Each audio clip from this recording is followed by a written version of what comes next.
Hey nerds. So, going to continue my series here on Noam Chomsky's collection of essays on anarchism called On Anarchism. And of course, most people know he's like one of the most famous leftist intellectuals, has been in anti-war protests for decades, and he's the famous originally for being the linguist who posited this theory of like a universal grammar for language in our heads. That's his famous linguistic theory, which is interesting, but obviously mostly what he's lectured about and written books about is American foreign policy, and many of them are interesting, but there there aren't as many books in which he actually lays out his thoughts on his own what he himself says is his anarcho-syndicalist philosophy, and he's going to get into more of that. And I've explained this before in some of my other videos on anarchism that you can check out, like ones on Bakunin and Kropotkin, and basically debunking this idea of anarcho-syndicalism advocated for by people like Malice and Michael Malice, and particularly Dave Smith, even though he's definitely just more of a conservative now. But anyway, so he's going to reference here Bakunin, or actually Kropotkin, and I've referenced I've talked about Kropotkin and Bakunin earlier. Now, these are like some of the original anarchists, and they were, if I remember correctly or understand correctly, they're nonviolent anarchists. But there was also this feminist anarchist named Emma Goldman, and she was a violent anarchist. She actually advocated for political assassinations. So these were the original anarchists, and they were basically disillusioned socialists that came to the conclusion that they could use anarchism to basically achieve socialist goals, and they realized the authoritarianism of communism. Some of the original anarchists have some of the best criticisms of what Marxism could become. So, and as I've learned about more about this, it's become interesting. So, like the original anarchists, like Bakunin, Kropotkin, and Emma Goldman, they they hated government just as much as they hated corporations. They didn't just hate government and love corporations like these stupid fucking anarcho-capitalists. That's not an anarchist thing. That's an authoritarian thing. If you love government, that's like can be authoritarian like communism, but loving corporations and thinking only government is authoritarian is dumb.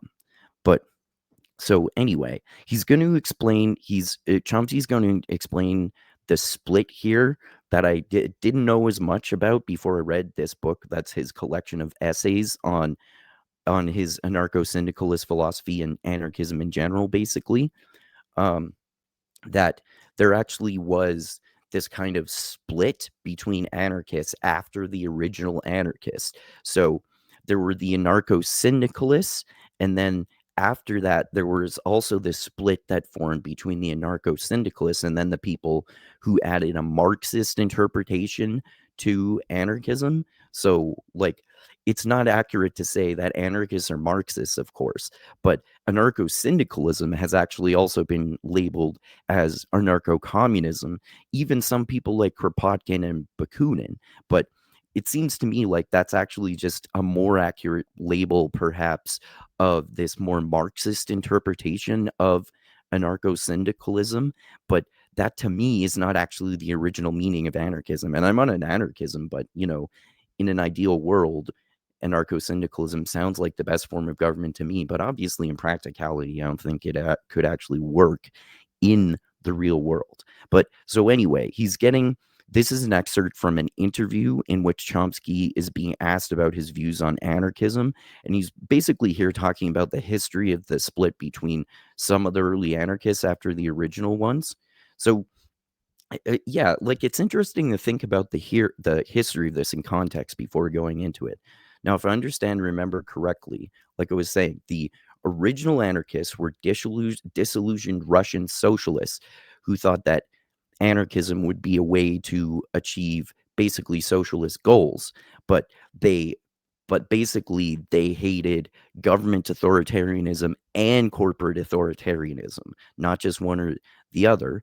And then after these original anarchists who were disillusioned Russian socialists who became anarcho-syndicalists, there developed this split between the basically anarcho-syndicalists and the Marxist anarchists, or maybe the anarcho-communists. But for simplicity, I'm going to say anarcho-syndicalists and anarcho-communists. So like Bakunin, Kropotkin, and Emma Goldman were maybe like the original anarchists, or let's say anarcho-syndicalists. I don't know why I'm doing this with my fingers.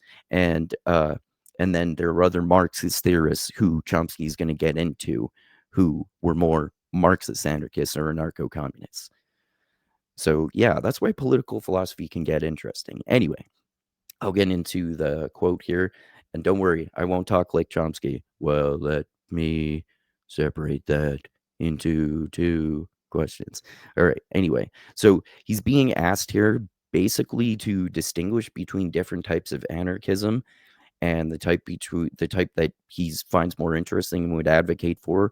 He mentions that before and after this, that he's more into the anarcho-syndicalist vision, but more of like a large scale version of it. So we'll get into it here. So he's being asked to distinguish between the different types, between small scale and localized anarchism and like large scale industrialist anarchism, almost more like anarcho-communism or Marxist anarchism. All right, so his response to distinguishing between these two types of Marxism is, well, let me separate that into two questions. One, how anarchists have felt about it, and two, what I think is the case. As far as anarchist reactions are concerned, there are two. There's been one anarchist tradition, and one might think, say, of Kropotkin as a representative, which had much of the character you described. So basically, this small scale and localized anarcho syndicalism that is anti capitalist and anti government. On the other hand, there's another anarchist tradition that develops into anarcho syndicalism, or like basically anarcho communism, let's say, or Marxist anarchism. Anarcho syndicalism, so called anarcho syndicalism. So let's say anarchist communism, which simply regarded anarchist ideas as the proper mode of organization for a highly complex, advanced industrial society, right? So let's say anarchism is small scale and localized, and anarcho syndicalism or Marxist anarchism is meant to be for a highly complex, advanced industrial society. And that tendency in anarchism merges, or at least interrelates very closely. So there's this large scale industrial society, highly complex anarchism at merges, or at least interrelates very closely with a variety of left-wing Marxism. And he gets into some examples here that I'm not familiar with. So yeah, I think it's interesting there. And he, as I said, he gets into before that what he means by anarcho-syndicalism, and basically like the type of anarcho-syndicalism that he advocates more kind of makes more sense. Although I think the more small scale stuff, like what Bakunin advocates more, is more interesting. But basically, like Chomsky, let's say, is advocating for the more like, let's say, Marxist anarchism, like the Marxist interpretation of anarcho syndicalism, which is large scale, complex industrial society anarchism. I think at a large scale wouldn't actually work as well. But the theory is that it's supposed to be basically like communes and worker co-ops, like self-governing communes and worker co-ops, what's the one that Marxists always use? Oh yeah, Madrigan, I think, is the one example that Marxists always use. So worker co-ops and self-governing communes, basically. So I think that's more interesting. So yeah, like what people like Bakunin and Kropotkin advocated for, like small scale anarchist groups that are self-governing and also can contain worker co-ops. And then this idea is that these small scale worker co-ops and self-governing communes can like live in harmony with each other. That's the way that it almost sounds like anarcho-capitalism. However, anarcho-capitalists still want giant corporations. It's only it's only like actual anarchists, like maybe more like Michael Malice perhaps, who has some interesting points but some dumb points as well, that like he's more of a segregationist, really. Like we should live in multiple small societies. I don't know how that would work, but in terms of anarchism, like not this like bad interpretation, whether it's anarcho-capitalism or Marxist, well, not bad, but Marxist anarchism. I think that the one that I find the most interesting is Bakunin and Kropotkin's more like original anarchist anarcho-syndicalism that is anti-government and anti-capitalist. I'm not an anarcho-syndicalist because I don't think it's practical, but I think it's interesting because that's why I would call myself, because if I call myself an anarcho-syndicalist, no one would know what it means. And I don't like political labels to in a sense, but I would say that I'm a libertarian socialist if anyone asks. But anyway, yeah, Chomsky is a Marxist anarchist or an anarcho-syndicalist in the tradition of Marxist interpretations of anarchism. And I'm sure all of these anarchists would agree, whether you want to put them into, like, let's say 3 different categories: original anarchists, anti-cap let's say original anarchists, anarcho-syndicalists, and anarcho-communists. All of those 3 different categories would wholeheartedly agree that anarcho-capitalism is not a fucking thing. It's too authoritarianism. It's too authoritarian, I should say. And these people like Hans Hermann Hoppe and von Mises and all those people in the Austrian School of Economics that people like Dave Smith reference all the time, they don't know shit about economics, and their theories on economics are fundamentally flawed because, for one thing, throughout history, this just letting the market run freely without checking it at all obviously doesn't work. And not only that, but they don't actually even base their economic policies on empirical economic data. They base it on this libertarian philosophy that this free market has this like metaphysical power and it can regulate itself. Yeah, self-regulating capitalism.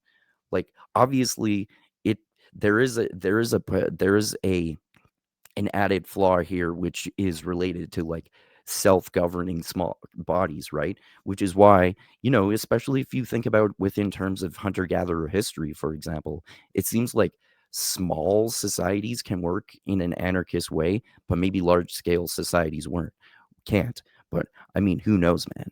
Anyway, it's interesting to philosophically masturbate about anarchism in different kinds, like original anarchism, anarcho-syndicalism that is anti-capitalist and anti-government, and Marxist anarchism, and anarcho-syndicalism, which is not really a thing. So yeah, Noam Chomsky explains anarcho-syndicalism. And yeah, go anarcho-syndicalism. Overthrow government and capitalism, bitch.